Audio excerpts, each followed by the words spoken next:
તો પોરબંદર તાલુકાના ઉટડા ગામના પ્રગતિશીલ ખેડૂત અજયભાઈ મોકરિયાએ છેલ્લા 7 વર્ષથી રાસાયણિક ખેતીનો ત્યાગ કરી ગાય આધારિત પ્રાકૃતિક ખેતી અપનાવીને લાખોની કમાણી કરી છે।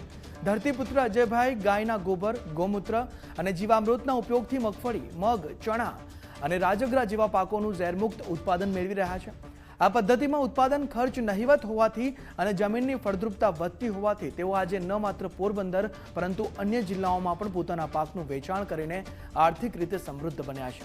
ખેડૂતો માટે પ્રાકૃતિક ખેતી આજે આશીર્વાદ સમાન સાબિત થઈ રહી છે। અજયભાઈ જેવા પ્રગતિશીલ ખેડૂતોએ સાબિત કરી દીધું છે કે જો મક્કમ નિર્ધાર હોય તો ખેતી એ ખોટનો નહીં પણ માળામાલ થવાનો સોદો છે।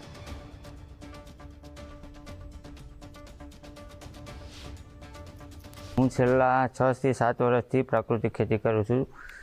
જે રાસાયણિક ખેતી કરતાં અમારે લગભગ 10% ખર્ચમાં જ થાય છે અને જેનું ઉત્પાદન પણ જે રાસાયણિક કરતાં વધુ ઉત્પાદન પણ આપે છે।